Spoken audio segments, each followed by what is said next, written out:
தளபதி நடித்த மூவியில் நம்ம கற்றுக்க வேண்டிய லைஃப் லெசன்ஸில் மூவி நம்பர் 1 நாணயத்து இருக்கு.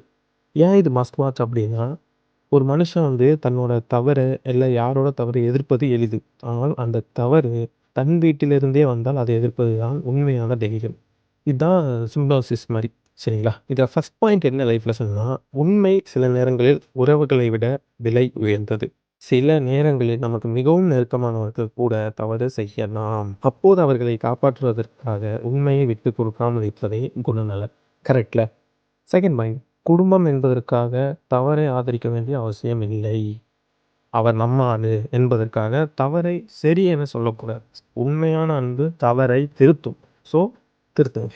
தேர்ட் பாயிண்ட், அநீதிக்கு எதிராக நிற்கும் முதல் மனிதன் எப்போதும் தனியாகத்தான் இருப்பான்.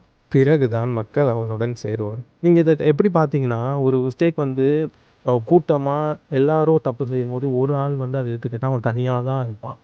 அவன் அது தனியாக இருந்து அவனை நம்பி கூட்டம் சேர்றதுக்கே டைம் ஆகும். தெரியாததை செய்யும்போது ஆரம்பத்தில் ஆதரவு கிடைக்காது தான்.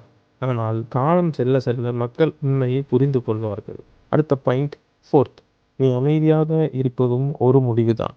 அதாவது தவறு நடக்கிறப்போ அதை கடந்து போகிறதோ அதை அப்படியே நமக்கு என்ன அப்படின்னு போகிறதுமே தவறு தான். அதுவும் ஒரு முடிவு தான் அப்படின்னு சொல்கிறாங்க.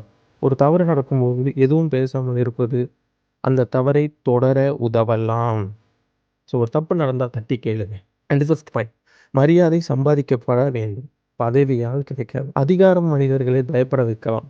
ஒரு அதிகாரம் ஒருத்தனை பயப்பட வைக்குமே தவிர ஆட்டோமேட்டிக்காக உள்ளேருந்து அவனுக்கு மரியாதையே கொடுக்காது. உண்மையான மரியாதை குணத்தாலும் நேர்மையாலும் மட்டுமே கிடைக்கும். So keep in mind. Okay.